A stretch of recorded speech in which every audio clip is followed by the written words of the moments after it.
Fala concurseiro, professor Márcio Lima.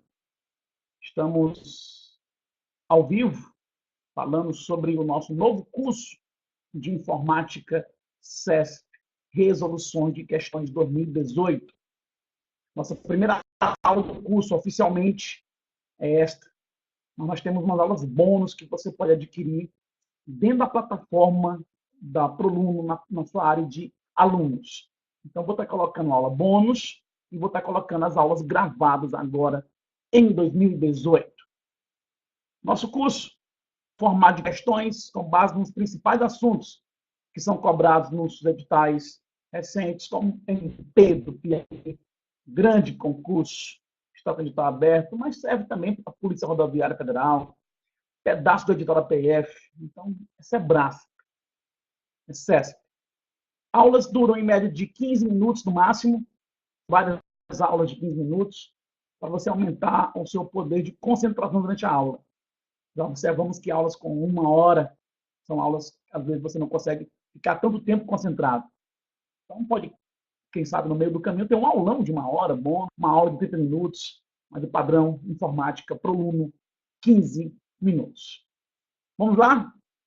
Primeira questão, uma questão de um concurso recente, Sebrasp, diz o seguinte: aqui são apresentadas 3 situações hipotéticas. Primeira situação: um usuário, após sequestro de seus dados, ele recebeu a informação de que para reavê-los seria necessário realizar um pagamento ao sequestrador. É uma situação hipotética. Um usuário teve os dados sequestrados. 2.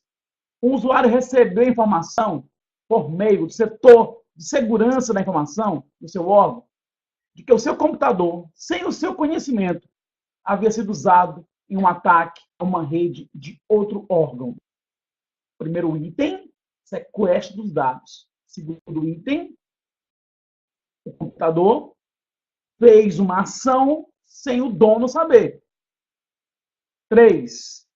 Em um dado momento do dia, um usuário notou que sua máquina estava consumindo mais recursos de memória do que habitual. E ao executar no computador um programa de proteção, obteve a seguinte mensagem: arquivo XPTO infectado com o ordem XYZ.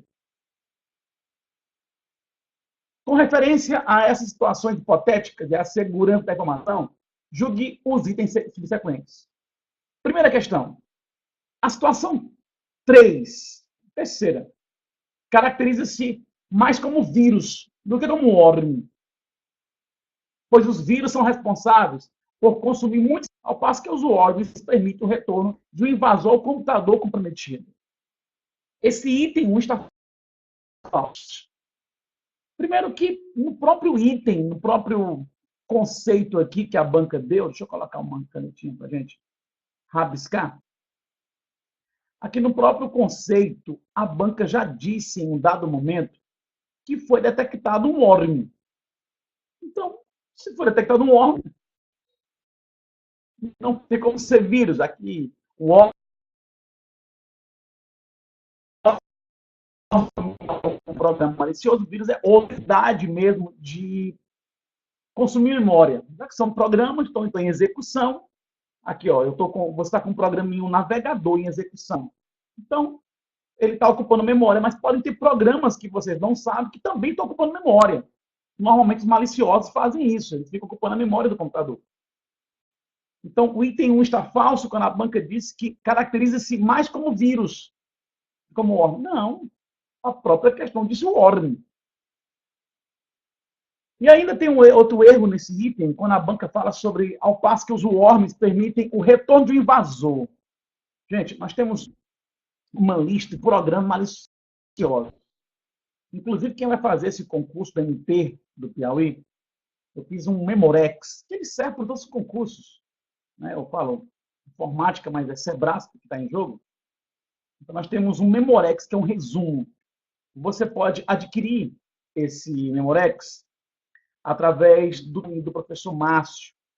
Fala comigo, DDD 86 981 24 0412. Márcio, manda o resumo, o Memorex CESP. Esse é o meu WhatsApp. E quando você estiver com o Memorex impresso, você vai ter uma parte sobre segurança. Você vai conhecer esses 13 programas maliciosos. Esses são os mais famosos. Todos já foram citados pelo Sebrap. Todos eles. A questão falou de vírus, falou de worm. No nosso curso, nós vamos conhecer outros. Tenha paciência. O vírus, a sua habilidade é infectar outros programas. O vírus, ele tem a capacidade de se reproduzir. Quando você abre um arquivo que está infectado com vírus, ele se replica para dentro de outros programas e arquivos do computador. O worm, ele age na rede. Quando o worm chega na tua máquina, ele cria cópias dele mesmo, sem você precisar abrir. O vírus eu tenho que abrir. O worm é automático. O termo se replicar, os dois fazem isso. Tanto o vírus como o worm se replica, se reproduz. A questão é que o worm se reproduz de forma automática, sem precisar alguém abrir. E ele se espalha na rede, infectando outros computadores da rede, enquanto o vírus infecta os programas da máquina. Então, o vírus infecta programas, o worm infecta computadores. O vírus tem que abrir, o worm é automático. Quem permite o retorno de um invasor poderia ser um backdoor, um programa implantado na tua máquina que tem uma função que permite alguém entrar na tua máquina. Pode ser um cavalo de Troia, alguém instala na tua máquina um programa e alguém consegue entrar na tua máquina. Então, não é habilidade do worm isso. Então, a questão número 1 está fácil. Segunda, o ataque descrito na situação 1, lembra que o 1 foi o sequestro, é o ransomware. Geralmente, usando criptografia, torna inacessíveis os dados armazenados no equipamento. Perfeito. O ransomware é um programa que ele criptografa os arquivos do computador e cobra resgate. Ele é o sequestrador, ele criptografa e cobra resgate. Está na lista, um dos mais cobrados hoje em dia em prova. Ele tem essa habilidade de criptografar os arquivos da máquina, exigindo um pagamento para certa conta. Não libera os dados.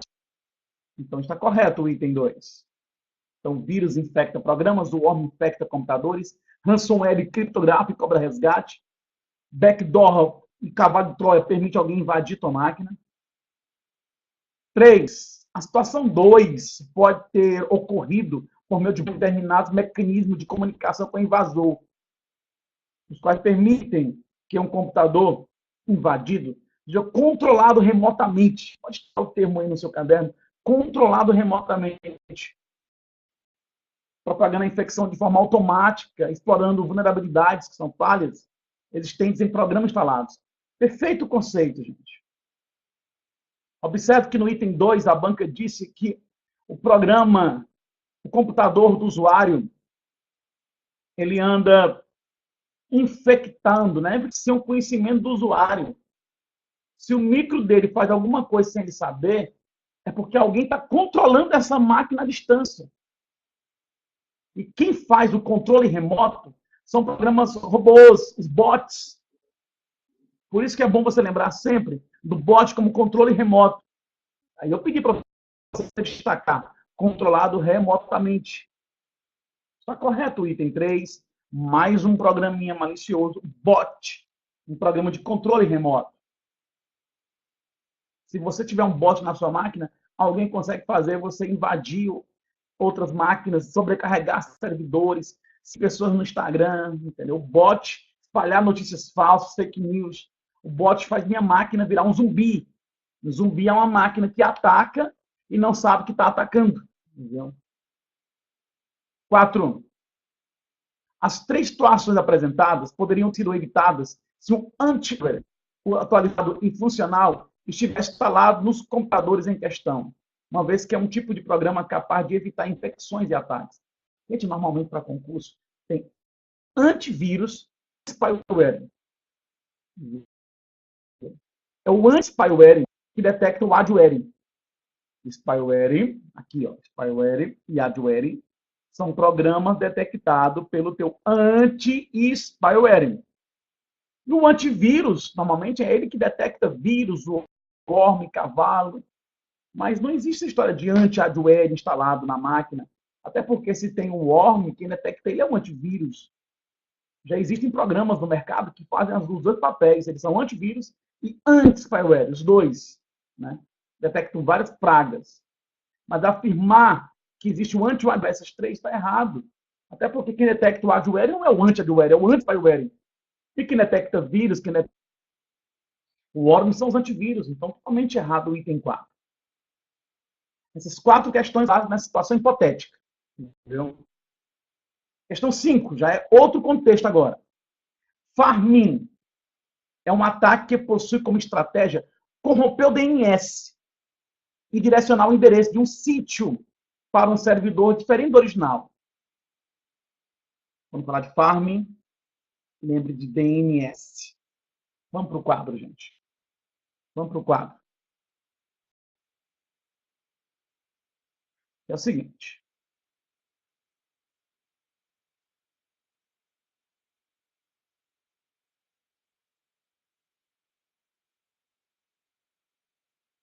Olha, quando você digita o endereço da internet, tipo www, vou passar o finalzinho, proluno.com.br, o nome disso é domínio. É como se o nome de alguém.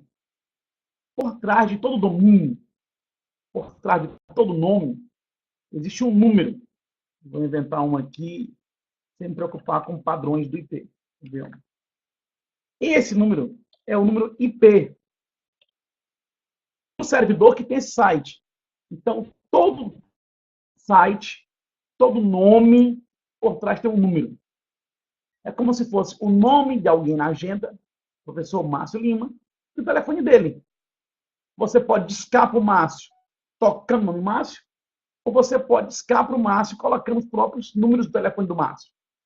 Ou você entra no site nome, ou você entra colocando o número. Para o ser humano, é melhor colocar o quê? É melhor colocar o nome. Para o ser humano, é melhor você colocar esse nome.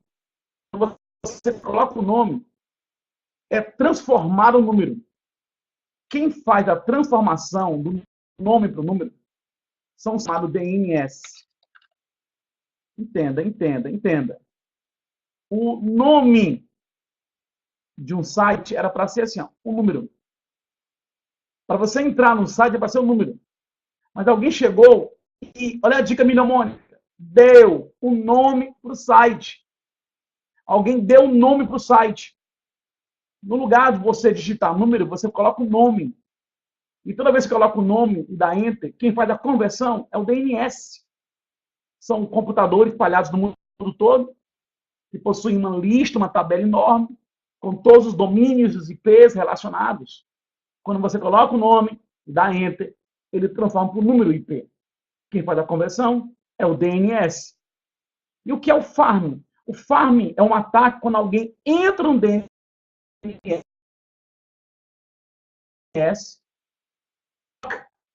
e troca. Por exemplo, faz de conta que eu sou um hacker e eu venho alterar esse endereço IP para outro. Vou botar um IP bem simples aqui.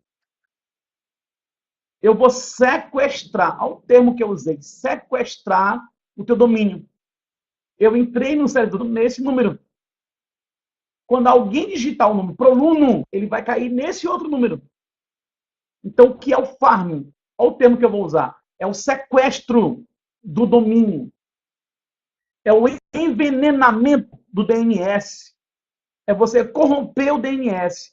Você entra no DNS, alguém pegasse seu telefone celular, deixasse o nome do seu namorado ou namorada, esposo, amante, amor, não sei, e trocasse para um outro número de telefônico. Então, o DNS ele pode ser corrompido. O nome desse ataque é farming. Vai corromper o DNS para um servidor diferente do original. Então, o item 5 está corretíssimo. Não confunda o destino. Então, vamos aprender nas próximas aulas ainda o tipo de ataque. falando de farming, a gente tem outros ataques. Lembrando que todos eles você encontra lá no Memorex, que você pode solicitar pelo meu WhatsApp. Então, questão 5 está correta. Farming é sequestro do domínio.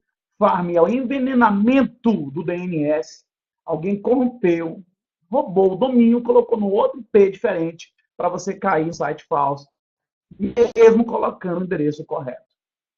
Tranquilo, gente? Então, vou ficar por aqui. Essa aula foi uma aula sobre segurança. Voltarei com mais aulas, muito mais aulas, com vários assuntos. Aproveite, dá um link do Memorex, para depois você achar essa aula novamente. Para todos, um abraço e até a próxima.